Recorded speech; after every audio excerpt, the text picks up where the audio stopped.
Baik, tadi rasanya di dalam debat ya biasa-biasa sajalah begitu debat itu.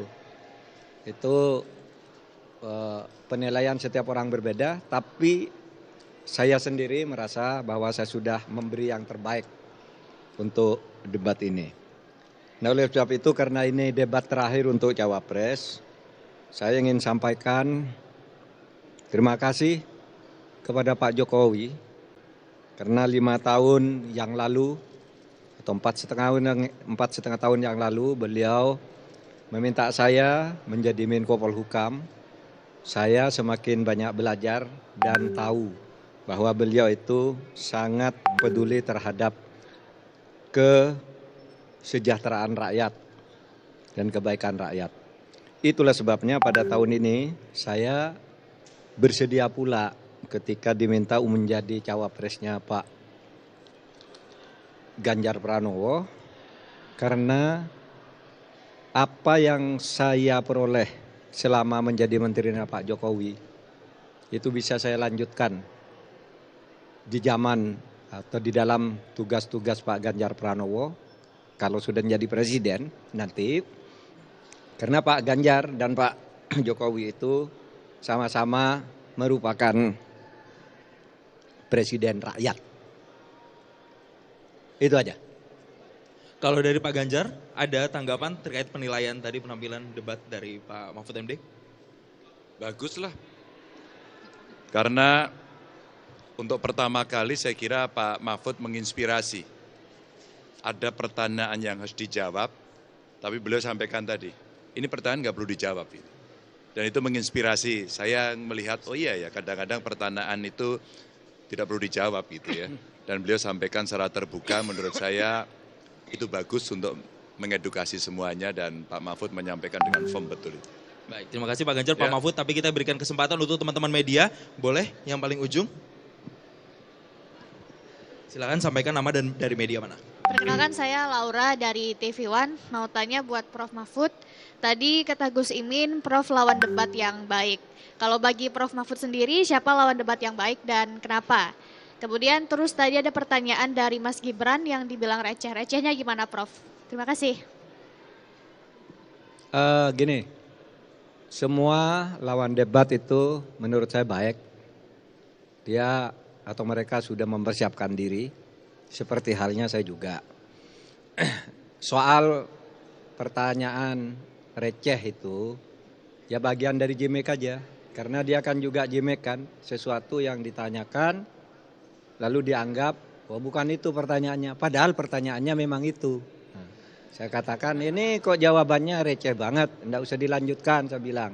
Saya kembalikan ke moderator, sudah waktu saya serahkan moderator, saya tidak akan gunakan sisa waktu, tidak ada gunanya. Debat kayak gini, kan cuma gitu, itu bagian gimmick saja dari debat. Baik, berikutnya pertanyaan kedua, silakan yang baju putih di tengah. Boleh silakan nanti disebutkan nama dan juga dari media mana. Ya, selamat malam. Terima kasih kesempatannya. Saya Firda dari Detikcom. Izin bertanya pada Prof.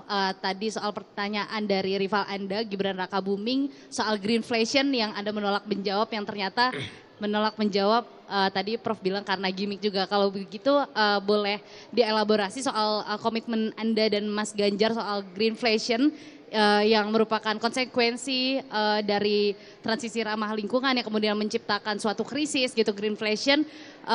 Apakah bagaimana Anda nantinya mewanti-wanti ketika kebijakan ekonomi hijau ini diterapkan itu tidak menimbulkan perlawanan, penolakan dari masyarakat seperti demo rompi kuning yang tadi disinggung sama Mas Gibran. Bagaimana komitmen Anda? Terima kasih.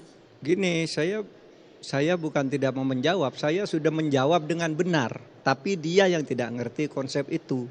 Sehingga dibilang, loh kok jawabannya lain. Loh jawaban saya itu karena pertanyaan itu. Oleh sebab itu saya bilang ke moderator, udahlah kembalikan ke moderator aja. Ini tidak bisa dilanjutkan debat kayak gini. Karena masalahnya sudah dijawab lalu bilang belum dijawab. Kan itu hanya gimmick aja bilang begitu. Maka saya bilang ini receh kalau gitu. Pertanyaan baliknya receh. Kan begitu. Saya sudah menjawab sesuai dengan pertanyaan. Oke, apa? Ini saya mau baca dulu ya. Pesan dari TPN. Baju yang saya pakai bersama Pak Ganjar ini merupakan aksi nyata dan balutan harapan perempuan Indonesia untuk merawat ibu pertiwi kita yang sakit. Izinkan saya bercerita tentang perjalanan baju ini. Baju ini terbuat dari kapas yang mudah terurai secara alami. Kapas ini ditanam oleh petani perempuan di Tuban, Jawa Timur, dengan teknik tumpang sari tanpa menggunakan bahan kimia. Kapas diproduksi menjadi benang dan ditenun secara manual menjadi selai kain. Pewarnaan menggunakan pewarna alami dari tanaman, bukan kimia, sehingga menghindari penggunaan 2,5 juta liter bahan kimia. Sementara kancingnya diproduksi di Makassar, ini kancingnya. Kain dijahit oleh ibu-ibu di Desa Badung, Bali, menggambarkan semangat dan kerja keras mereka untuk memberikan penghidupan yang lebih baik bagi keluarganya di masa depan, di mana 100% dari mereka menerima upah yang layak. Dibutuhkan waktu 180 hari, 6 bulan, untuk tumbuh, memintal, menenun, dan menjahit baju. Proses ini telah menebarkan dampak positif untuk 1.500-an kehidupan, terdiri dari petani hingga penjahit. Juga berhasil mencegah produksi 80 ton CO2 dan menggenerasi 30 hektar lahan melalui daur ulang sampah dan mengubah tanah kering menjadi agroforestry. Sebelumnya, para ibu pengrajin terdampak bahan kimia yang bahaya bagi kesehatan dan mencemari sumber air dan juga tidak mendapatkan penghidupan yang layak. Pengembangan penanaman kapas asli Indonesia juga menjadi inspirasi di mana sekarang lebih dari 90% kita mengimpor kapas. Padahal di tahun 1940 sampai 1950 Indonesia adalah salah satu produsen kapas global terbesar. Akhirnya, saudara, karena ini topiknya topik tentang lingkungan dan kelestarian alam, apa pesannya? Kisah yang saya sampaikan tadi membuktikan bahwa kita bisa membangun Indonesia unggul yang adil dan lestari untuk seluruh rakyat.